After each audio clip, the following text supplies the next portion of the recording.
Ini kalau mempersiapkan ngaji kitab Kasyifatus Sajjah dikarang oleh Syekh Nawawi. Syekh Nawawi itu ulama top Indonesia yang hidup di Mekah, juga meninggal di Mekah.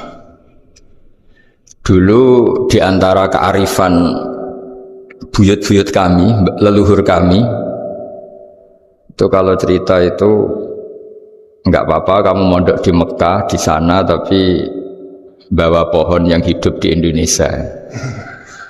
Jadi artinya membawa manhaj, metode dakwah yang bisa hidup di Indonesia.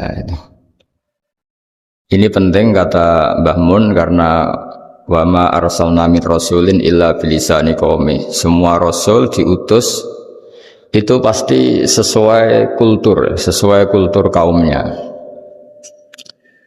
Saya punya sedikit cerita tentang kultur. Kultur itu nilai yang disepakati masyarakat, meskipun persepsi itu salah. Saya cerita sedikit tentang keunikan kultur. Nabi Yunus itu nabi. Di mana-mana nabi itu mengajak ke tauhid, ajaran yang benar ini. Dan dulu nabi itu nggak punya polisi, nggak punya densus, jadi nggak bisa nabi nyuruh yang nggak setuju tangkap, itu nggak bisa. Tapi punya Tuhan. Jadi kalau yang tidak percaya dakwahnya itu ancamannya azab. Dulu itu nggak ada polisi, nggak ada pengadilan, sehingga kalau ada kesalahan itu ancamannya itu akan turun apa? Azab, siksa itu. Sekarang kan kalau kita jadi pemimpin kan agak enak itu, punya keamanan, punya macam-macam lah. Singkat cerita, sudah dakwah sekian tahun itu umatnya nggak percaya kalau beliau seorang nabi, bahwa ajaran tauhid itu benar gitu. Akhirnya cerita ini terkenal sekali, mungkin beberapa terputus ya, tapi terputus cerita ini saya ceritakan secara lengkap. Terus beliau cerita, ini waktu sudah lama saya dakwah, sudah lama saya sosialisasi itu tentang kebenaran, Anda tetap nggak iman ini 3 hari lagi pasti ada adab. 3 hari ada adab itu delalah masyarakatnya tuh kepikiran. Jangan-jangan iya itu. Nah ketika jangan-jangan iya itu diintip, rumahnya Nabi Yunus itu diintip, ya agak aneh. Diintip delalah orangnya nggak ada. Nggak ada itu kalau Quran bahasakan abaqo itu minggat itu pergi nggak pamit ya. Itu bahasanya abaqo itu minggat. Meskipun kita tidak mungkin membahasakan Nabi itu minggat, tapi dibahasakan tindakan kan tidak mungkin karena nggak pamit itu. Jadi harus dibahasakan minggat itu. Quran sendiri bahasakan abaqo. Nah cara berpikir masyarakat gini, kalau kampung ini mau dibalik sama Allah, mau ada adab, logikanya yang tahu akan ada adab itu pasti sudah pergi. Padahal Nabi Yunus pergi ini bukan karena takut adab, mangkel. Seniai suwi gagal seminggat ya kan gitu. Jadi ada kiai minggat itu ya ada dalilnya, karena dulu itu kalau mangkel itu suami mangkel istri itu ya harus minggat, istri harus minggat. Dulu itu ya boleh, maksudnya boleh itu ya kalau darurat ya minggat sedikit lah, tidak apa-apa. Nah, Nabi Yunus itu minggat tadi abaqo itu kalau dalam bahasa Arab pergi gak pamit ya. Kalau orang Jawa bilang minggat. Kalau itu sebenarnya saking mangkelnya, saking emosinya, beliau akhirnya meninggalkan kaumnya tanpa pamit. Tapi kaumnya itu menjadi tahu bahwa ini serius Yunus, buktinya dia agak berani di kampung, berarti mau ada adab betul itu. Dan efek positif dari teori itu, teori kultur tadi, kalau ada adab pasti dia pertama yang lari. Kayak dukun itu, kenapa kita tidak percaya dukun nomor itu? Itu kan paling yang minta nomor dulu ada SDSB itu, forecast itu kan paling salam template-nya kan 100.000, padahal dulu forecast itu berapa? Kalau menang kan miliaran ya, juta. Itu untuk kultur kita agak percaya dukun kan ngapain ngumpulin uang 100.000, kalau dia tahu nomornya kan mendingan tombok sendiri gitu. Itu kan jadi orang itu mesti punya teori umum untuk membenarkan sesuatu atau membohongkan itu. Akhirnya umatnya Nabi Yunus itu iman. Iman itu artinya percaya kalau ini tidak main-main. Buktinya Nabi Yunus gak berani di situ. Akhirnya mereka tobat. Saat itu juga mereka wiridan di lapangan, terus semua kesalahannya diselesaikan. Sampai ada rumah yang sudah dibangun permanen karena di tanah tetangga, dirobohkan saat itu juga.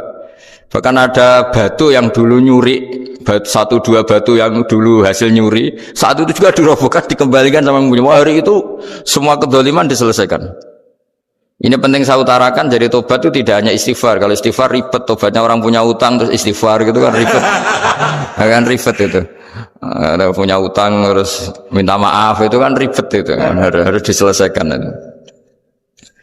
Tobat. Tobat diterima sama Allah. Batas akhir finish dari harusnya ada adab misalnya Senin, Selasa, Rabu, harusnya Rabu itu sudah kena adab, ternyata Rabu itu tidak kena adab. Nabi Yunus sebetulnya juga penasaran kampungnya itu kena adab tidak, dilihat dari jauh ternyata tidak. Abah kecewa dia gitu. Wah ini saya kalau pulang pasti dibunuh karena saya dianggap pembohong. Di masyarakat situ ada aturan siapa yang bohong dibunuh, padahal Nabi Yunus ngumumkan nanti Rebu ada azab, kira-kira gitu lah. Ternyata Rebu itu tidak ada azab, makanya dia sudah di batas kampung kembali minggat lagi, karena nanti pulang pasti dibunuh karena dia dianggap bohong. Ya akhirnya masyhur itu, terus dia ikut nelayan sekenanya, yang penting lari dari kampung, ikut nelayan sekenanya. Zaman itu, ini saya ulang lagi zaman itu. Nanti ini efeknya nanti ke tauhid. Zaman itu para nelayan tuh kayak sepakat. Kalau ada kapal atau perahu kok mau tenggelam, itu pasti ada yang minggat. Hanya minggat itu pergi tidak terhormat itu. Terus fasahama fakana minal mudkhadin. Nah, dulu itu orang sudah punya peradaban. Ini cerita kultur, sudah punya peradaban. Punya peradaban. Ya sekarang gini, kalau nyemplungkan salah satu kan tidak adil diundi. Ternyata yang keluar dia Nabi Yunus. Terus mereka tahu ini orang nggak pantas dikorbankan. Karena Nabi di mana-mana itu ganteng. Memang Allah itu punya sunat unik. Nabi itu harus paling ganteng di kampungnya. Nasabnya juga harus paling baik. Kabar-kabarnya juga istrinya harus paling cantik. Itu memang aturannya gitu. Nggak tahu saya. Dulu saya juga janggal, kenapa Nabi aturannya harus gitu. Tak angen-angen di pemimpin elek izin itu, maksudnya misalnya mau pemimpin dia pesak keriting itu kan piye gitu rasanya terus. Jadi Nabi itu pasti itu paling ganteng di kampungnya, terus dari nasab ya terbaik, terus rata-rata istrinya itu ya selain solihah itu ya paling cantik. Karena ya dibully kan, sawar tidak jadi nabi, bujune elek kan ya ribet kalau misalnya ada yang bully gitu kan juga ribet. Singkat cerita terus dia akhirnya ditenggelamkan, dibuang karena beliau seorang nabi, faltaqamahul khut, beliau ditelan ya. Iltiqam itu tidak digigit, ditelan ya. Karena ditelan beliau tidak ngalami dikunyah, ditelan. Iltiqam itu ditelan.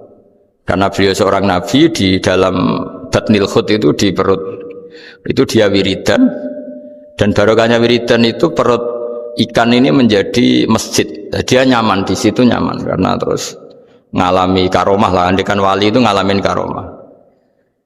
Nah kesimpulan dari cerita ini itu apa? Masyarakat itu akan selalu dengan kulturnya sendiri. Para nabi juga punya kultur sendiri. Dan Allah yang ngelola itu semua. Saya ulang lagi, Allah yang ngelola itu semua. Makanya terus dua kultur ini, kalau Allah menghendaki itu gampang sekali. Akhirnya yang terjadi apa?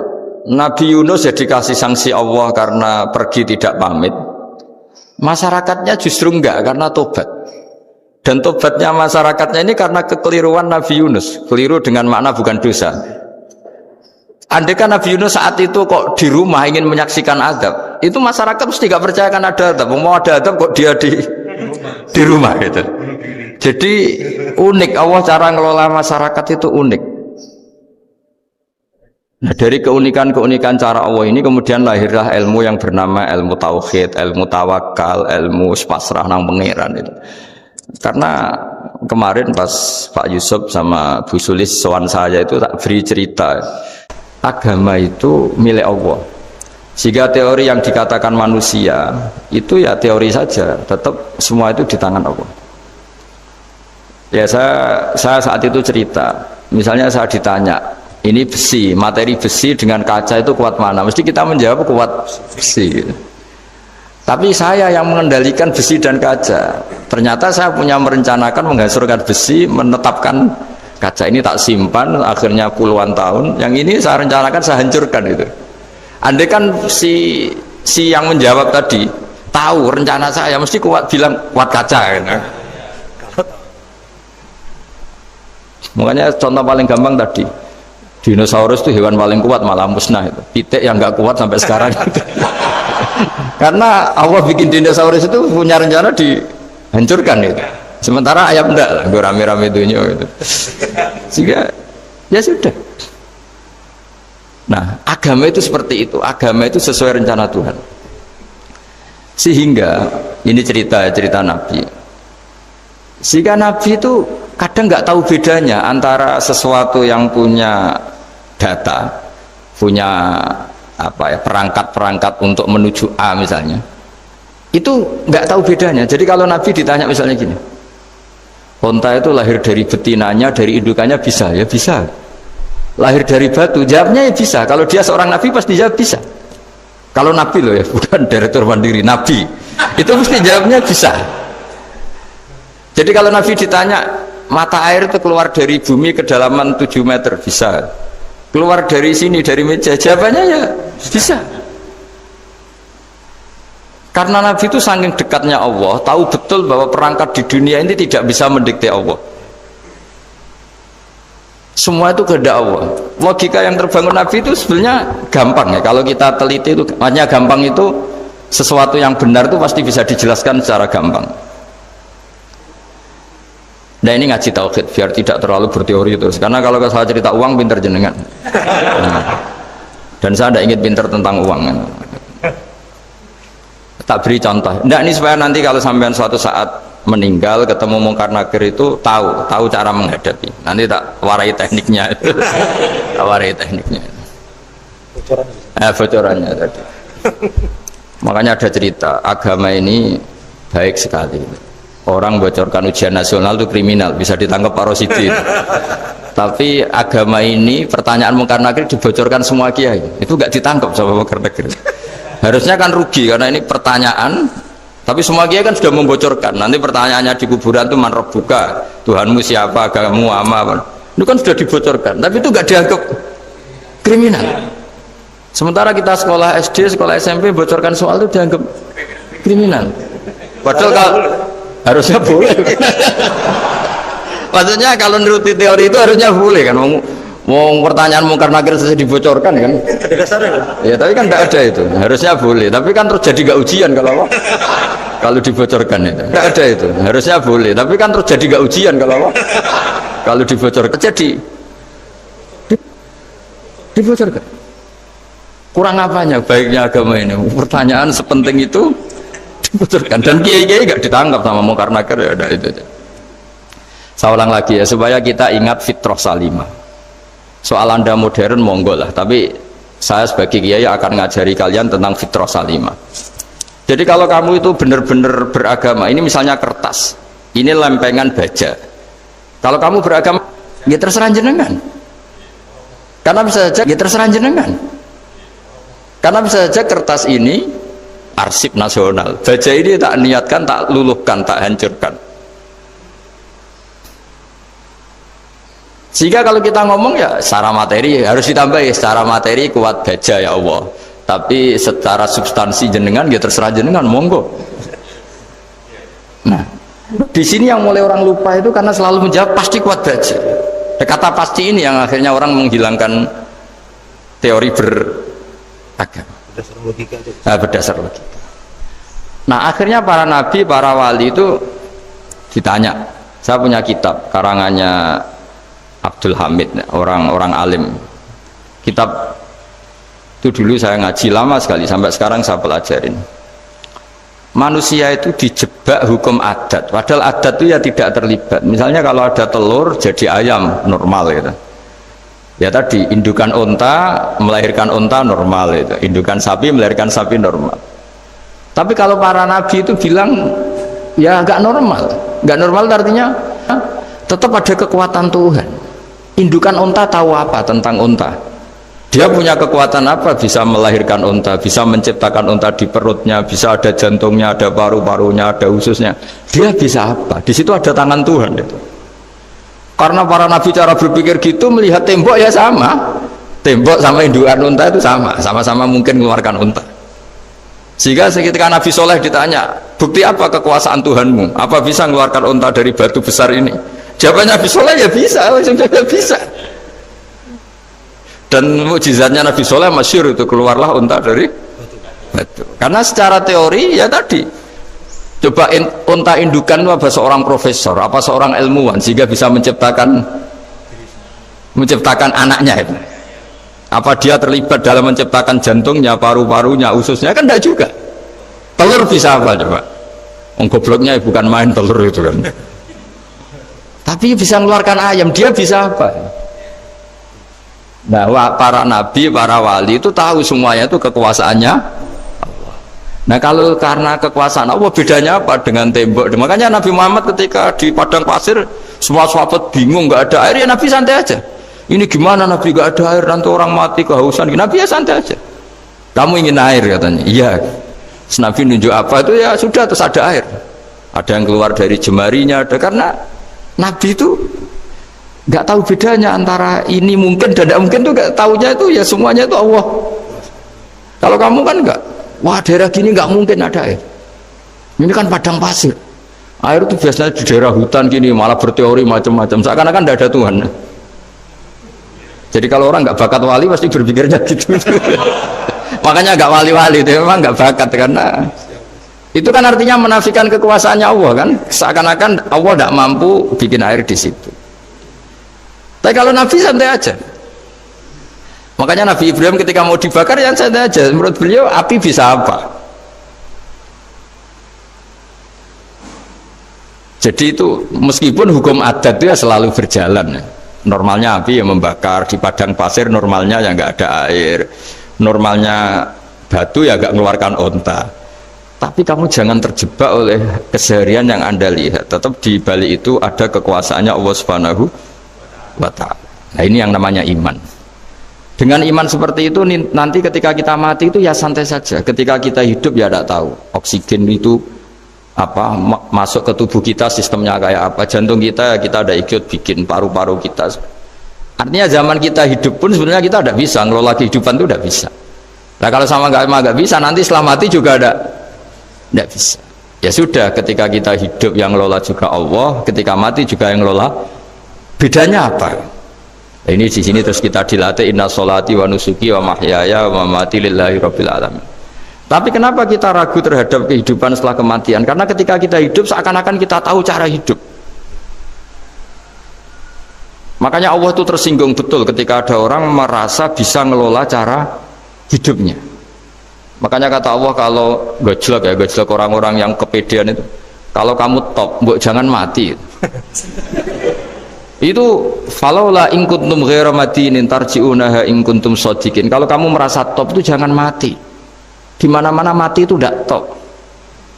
Falaula idza balaghatil khulqum wa antum khina idzin tanzurun. Mbok ketika nyawa kamu sudah sampai kerongkongan, kamu tarik lagi supaya kamu tidak mati. Mati itu tidak top loh. Katanya kamu top kok mati. Jangan mati. Kalau top itu jangan mati, jangan miskin, jangan tua, jangan jadi jelek, pokoknya top terus itu. Itu digojol sama Allah. Tapi orang itu lupa bahwa nah ketika sehat begini kita seakan-akan ngelola kehidupan. Nah gara-gara merasa ngelola seakan-akan kalau mati lalu saya gimana ya kalau mati? Di kuburan ngapain? Terus kantornya gimana? Kerjanya di mana? Ya udah usah begitu. Nah ini di sini pentingnya tauhid. Orang dilatih berpikir al-khalqul awal. Afa'ayina bil khalqil awal. Kalau dalam bahasa Yasin disebut kul yuhyihal ladzi ansha'aha awwala marrah. Jadi agama itu orang dilatih membayangkan pertama hubungan kita dengan Allah. Misalnya manusia pertama itu siapa? Adam. Adam bisa berpikir, bisa berlogika, bisa jalan-jalan, bisa macam-macam.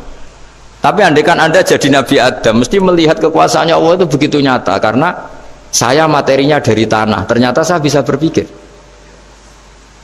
Betapa kudrohnya Allah, kekuasaan Allah, tanah yang benda mati bisa berpikir. Sekarang jadi saya. Sehingga ketemu, kira-kira Nabi Adam kalau ketemu tanah itu ya, kalau mau maksiat, wah ini tanah ini pasti komplain.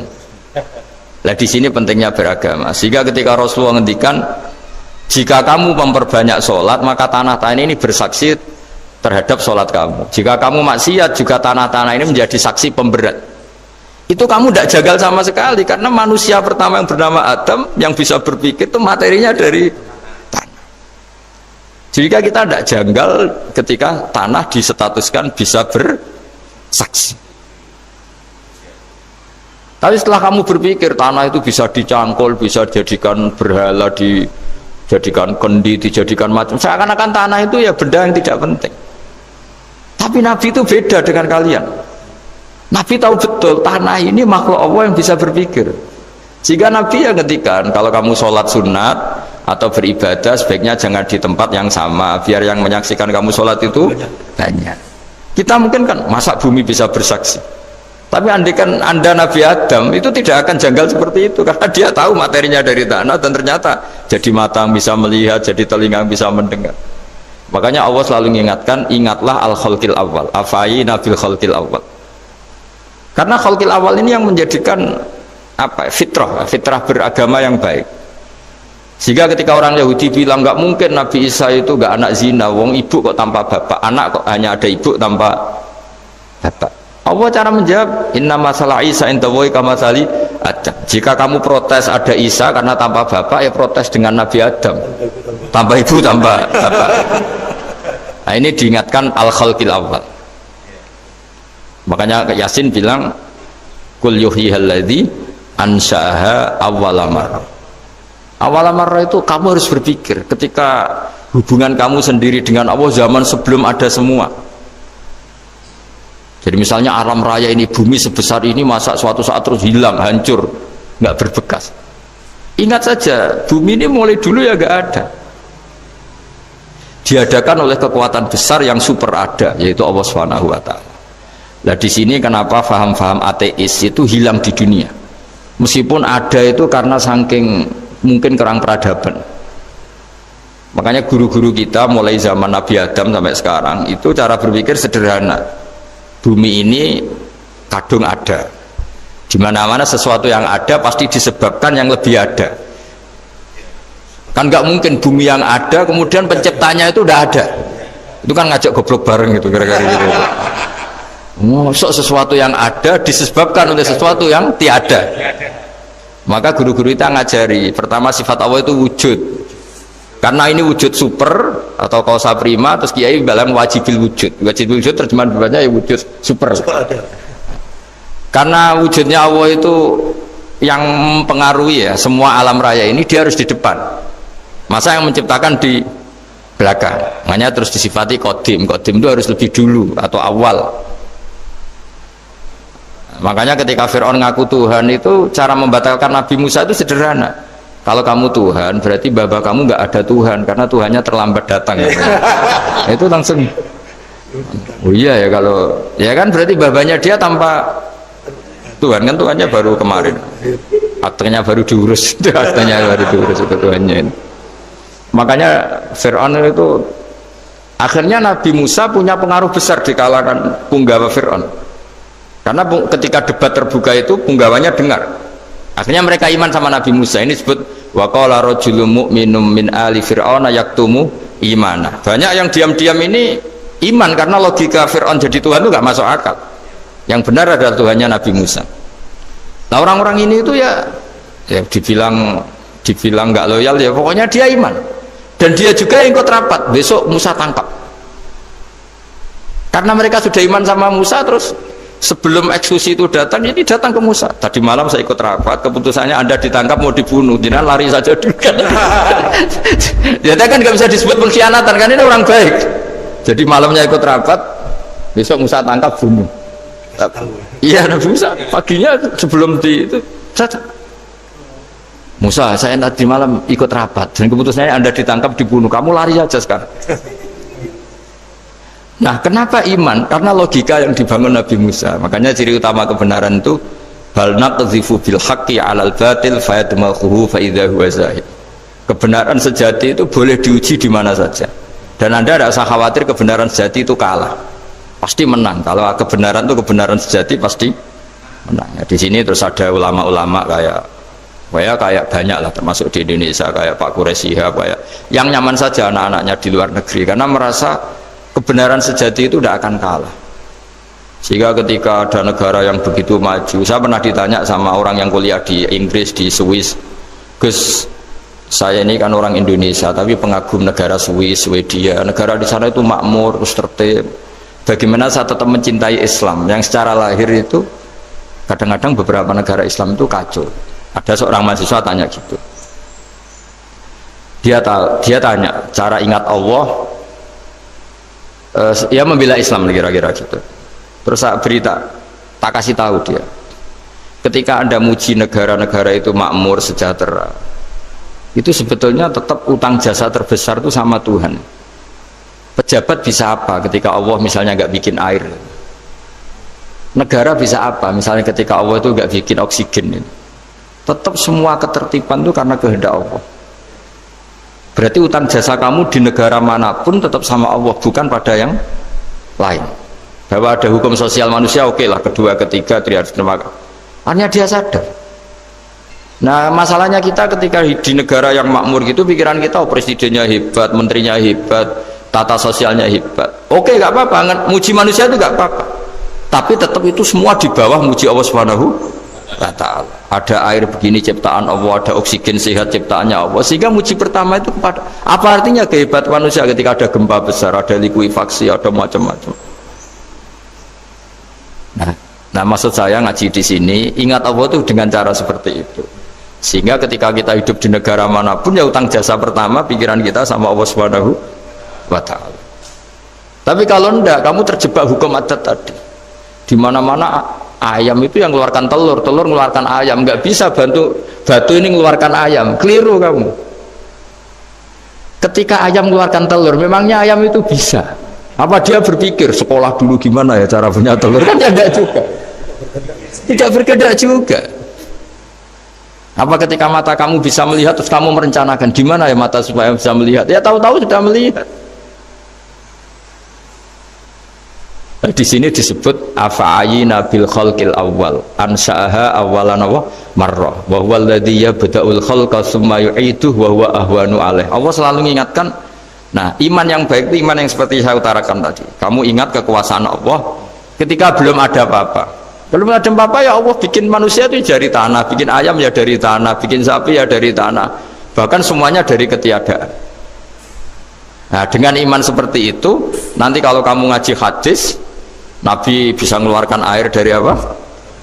Dari jemarinya. Terus Nabi Ibrahim dibakar gak apa-apa. Nabi Soleh bisa mengeluarkan unta dari batu besar. Nabi Musa bisa menyibak laut hanya dengan tongkatnya. Itu semuanya kamu tidak jangka. Karena tadi ingat bahwa kekuasaan Allah itu tidak terbatas. Itu cara iman yang benar. Sehingga nanti ketika kita mati juga gitu. Ketika kita hidup ya tidak bisa ngatur jantung kita, paru-paru kita, pasti sama lah. Setelah kita mati juga gak bisa ngatur, yang hanya ngatur Allah Subhanahu wa Ta'ala. Hidup kita dalam kendali Allah, mati kita dalam kendali Allah. Ya sudah, terus kita mati ya nyaman saja. Saking nyamannya itu orang-orang soleh kalau mati itu jarang berdoa.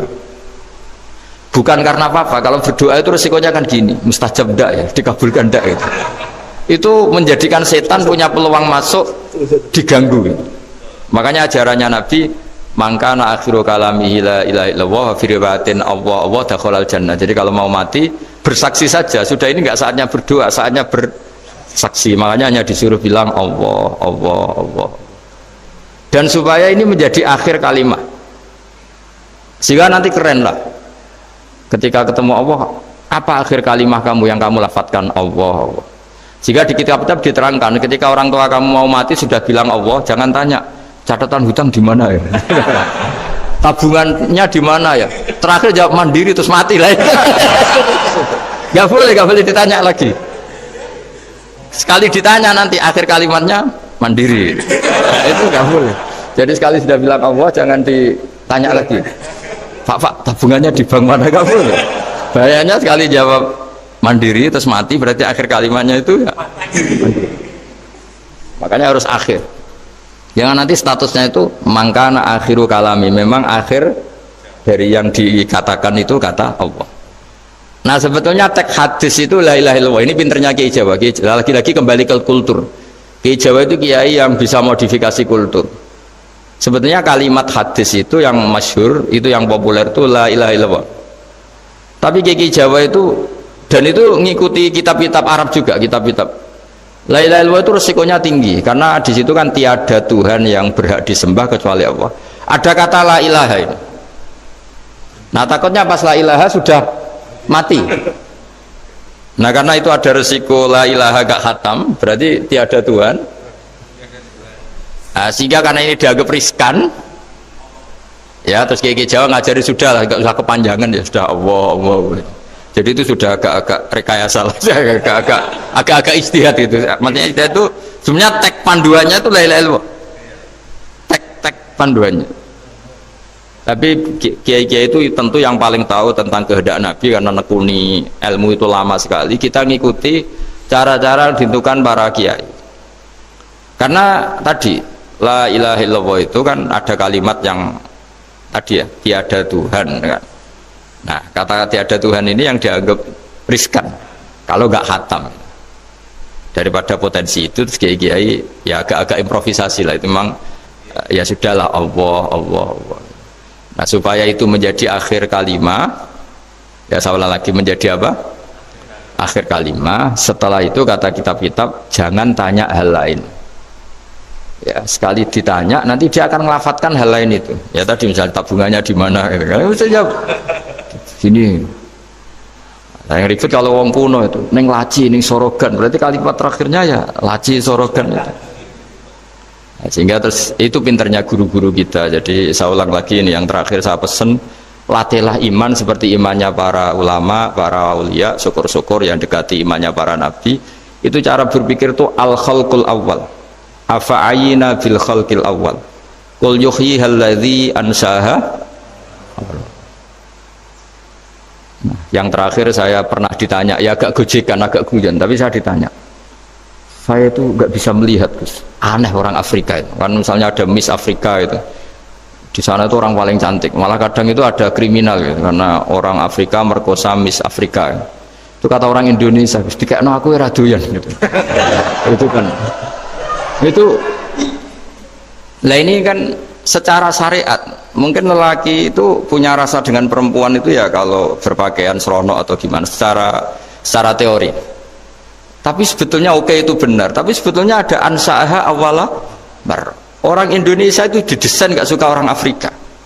Orang Afrika ya didesain gak suka orang Indonesia. Sehingga orang-orang Afrika kalau melihat orang Indonesia yang paling cantik mungkin ya iskal. Wong cempeh kayak gampang gitu kok cantik. Mungkin perasaannya cowok-cowok Afrika ya gitu. Itu cantiknya di mana? Orang Indonesia kebalik kan, kalau cowok-cowok Indonesia ngelihat Miss Afrika cantiknya itu nangdi gitu. Kok sampai ada pemerkosaan tuh apa itu?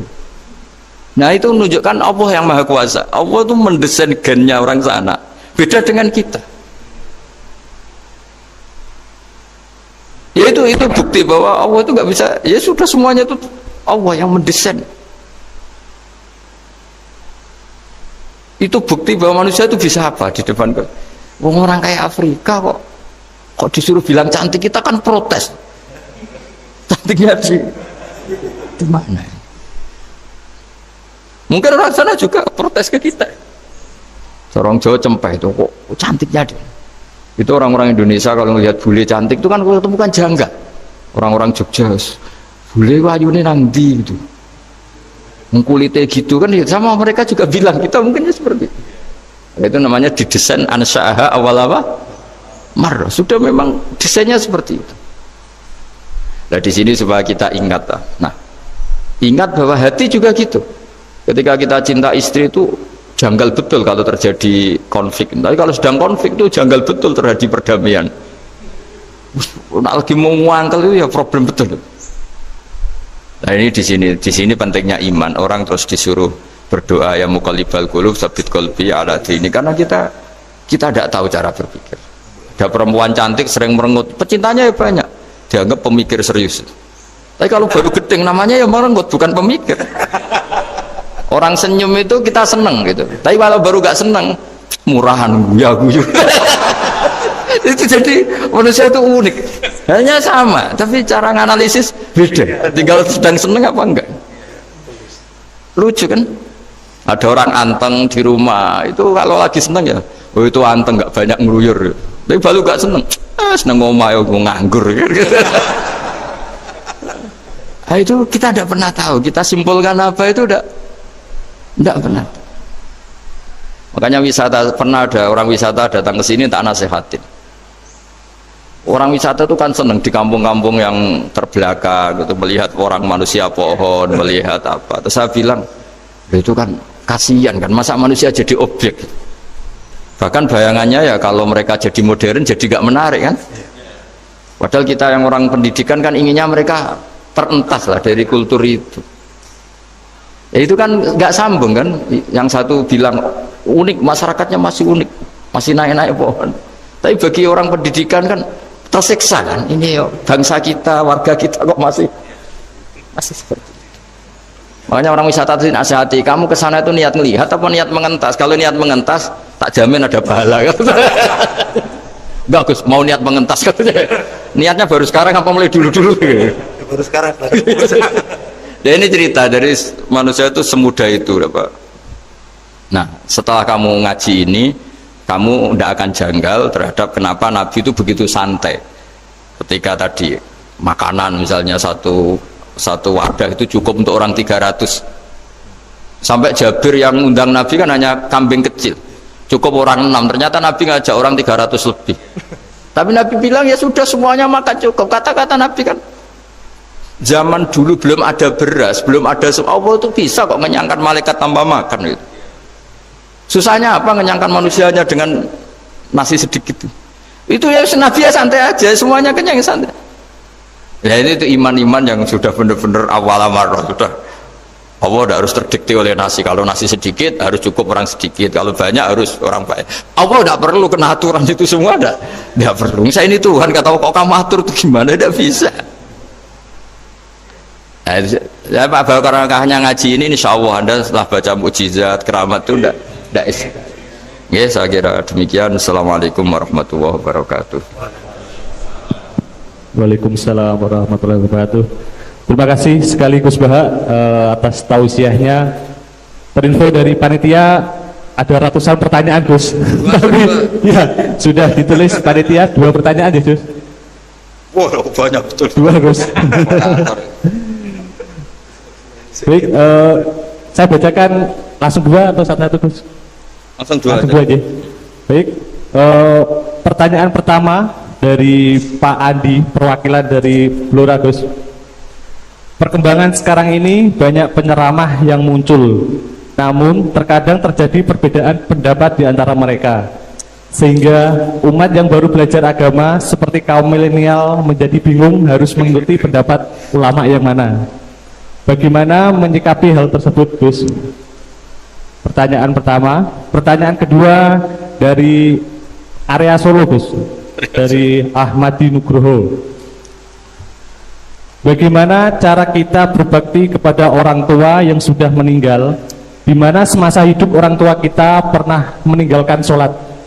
Pernah meninggalkan? Kalau sering gitu. Pertanyaannya, apa yang harus dan sebaiknya kita lakukan sebagai anak Gus? Bagus. Yang ngaji di sini itu banyak ya, mulai yang menekuni bisnis apa saja lah, termasuk yang di Grab ya, termasuk Pak Polisi kadang yang ngaji terus ya nggak apa-apa. Dan semua saya itu termasuk kiai yang nggak pati suka ada pertanyaan, bukan karena apa ya, makanya tak batasi 2. Karena pertanyaan itu biasanya itu dipikir dari rumah, terus tema yang pokok itu gak pati di rumah, no, sementing kok iso takok. Sehingga itu ya, ini nama-nama yang jada tanya, caranya pejabat jodoh kan ribet nanti.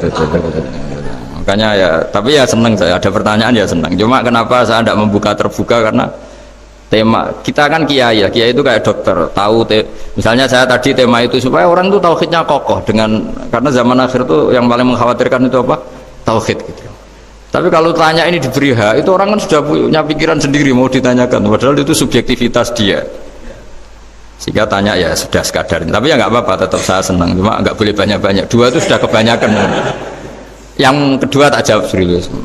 Ketika kita punya orang tua yang punya hutang, itu yang dibahas Nabi itu hutang dulu.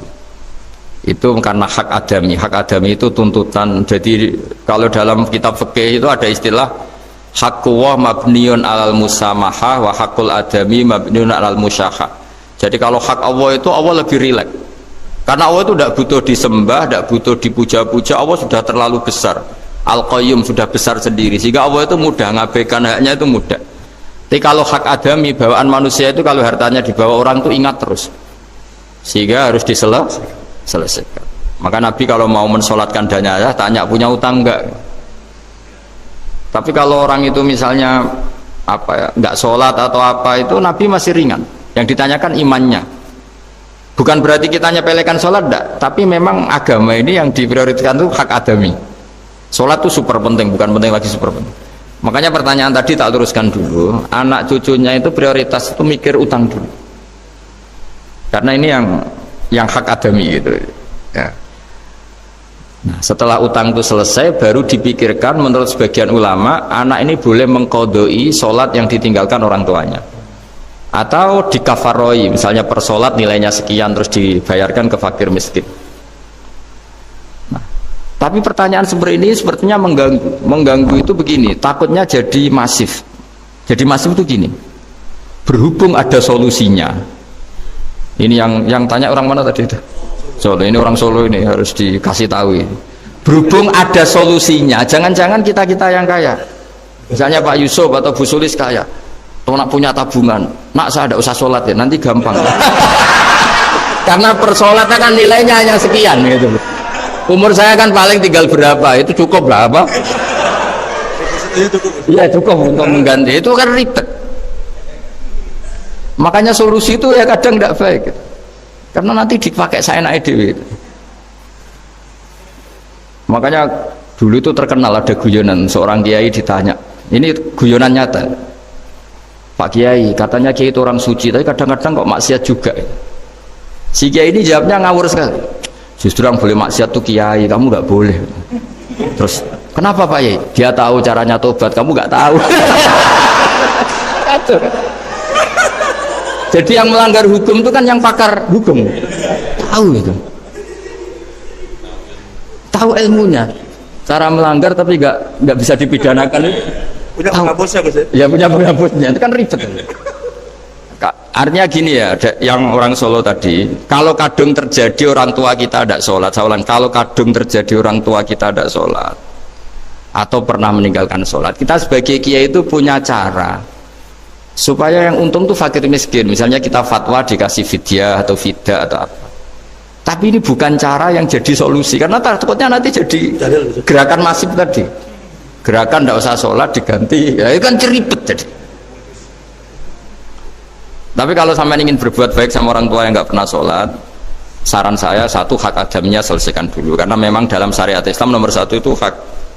Masyhur itu kan ketika ada jenazah, Nabi itu nggak tanya orang itu sholat nggak, dan tanya kan punya utang nggak gitu.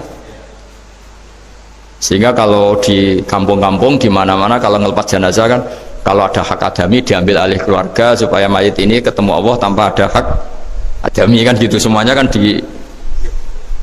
ya kan yang diselesaikan kan adami dulu, utang piutang itu tadi. Ya gitu ya, jadi tidak semua solusi itu baik, karena takutnya tadi apa? Jadi gerakan tadi. Makanya kita jadi kiai sering bingung gitu loh, karena mau nggak fatwa itu ada yang tanya, mau fatwa takutnya tadi. Misalnya kita kan paling umurnya tinggal berapa, dihitung saja per sholat, terus bilang ke anaknya, nak saya tidak usah sholat, nanti ini aja bayarkan. Kan jadi ribet. Nah, yang pertanyaan pertama tadi tentang apa? Yang bedanya ini Gus, apa penceramah. Menceramah. Itu agak provokatif. Beda itu ada dua, beda karena bodoh, nah, itu memang harus kita tinggalkan. Yang beda karena bodoh. ada beda karena rumus ilmu. Itu harus kita hormati.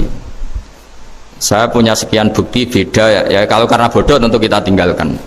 Tapi kalau karena rumus ilmu yang beda, misalnya gini, saya kiai yang lama di kota, saya akan lama kerja di Jogja. Mungkin perasaannya orang kota itu kalau ketemu tetangga, misalnya saya kiai, udahlah kalau ketemu tetangga itu gak usah tanya. Ya kalau ketemu biasa aja, gak usah tanya, gak usah ramah, biasa aja. Itu mungkin bagus nasihat itu di kota, karena kalau di kota itu ketemu tonggo takok badhe tempundi mau kemana itu ganggu privasi. Jika bagian dari kebaikan baik sama tetangga ya jangan tanya, karena itu ganggu apa? Privasi. Tapi kalau di kampung dianggap sombong kan nggak tanya. Nah hal-hal seperti ini itu perbedaan karena ilmu. Memang di kota kulturnya seperti itu, di kampung seperti ini. Nah itu bukan perbedaan karena kondisi muqtadul hal. Memang kondisinya berbeda. Ya kondisinya apa? Berbeda. Misalnya saya sebagai kiai kan bayangkan kiai itu suka lah ngaji ibadah. Terus kamu karena orang kota sukanya pizza, Gus kesini Gus saya naik makan pizza bareng kan saya malah terganggu. Kamu niatnya hormat tapi ganggu karena. Nah. Sehingga dulu sahabat, ini cerita sahabat, ada sahabat yang ditanya tabiin itu generasi setelah sahabat. Sifli wajah Rasulillah, tolong jelaskan ke kami wajah Rasulillah Shallallahu Alaihi Wasallam. Ini sahabatnya nangis. Oh maaf sekali, saya tuh gak pernah melihat wajahnya Nabi meskipun saya berpuluh-puluh tahun jadi sahabat. Juga gak pernah sowan Nabi. Saya sering jamaah sama beliau. Ditanya kenapa? Saya itu sungkan. Beliau terlalu wibawa. Jadi bentuk penghormatan sahabat ini kepada Nabi justru gak berani melihat wajahnya. Dan bukti penghormatan pada Nabi dia gak pernah sowan. Nabi itu punya anak, punya istri, punya cucu. Kalau sowan tuh ganggu. Jika dia cara berpikir ya itu bentuk hormatnya. Ya itu ya sah saja dia cara berpikir ditakdir begitu. Tapi ada beberapa sahabat yang justru saking cintanya sering melihat wajah Nabi, sering sowan Nabi. Itu haknya dia cara berpikir begitu. Nah kira-kira seperti itu. Jadi perbedaan itu ada dua. Ada yang karena bodoh, itu tidak kita ikuti. Tapi ada perbedaan karena pengetahuan. Ya kalau karena pengetahuan harus kita ikuti karena memang itu ya itu kan urusan sudut pandang. Dulu ketika Mekah dikuasai Sayyidina Umar, setelah Fathu Mekah dan Umar sudah kuat betul, itu banyak sahabat yang dulunya orang Mekah itu sama Umar disuratin, cobalah kembali ke Mekah. Di Mekah itu kamu sholat di Masjid Haram sebagaimana 1000 sholat. Sekarang Mekah aman milik kamu, silahkan kembali ke Mekah. Tapi jawabnya sahabat tuh nggak mau. Paling di Mekah hanya dapat pahala 1000 sholat. Tapi kalau mengislamkan orang di daerah-daerah pedalaman itu dakbul anbiya. Ciri khas Nabi itu yang membenarkan orang itu, bukan di satu tempat. Terus sampai nambahin surat ini, wa'alam anal ardo lam tuqaddis ahad, dan bumi itu tidak bisa loh mensucikan orang. Abu Lahab itu orang Mekah, Abu Jahal orang Mekah, tapi tetap begitu.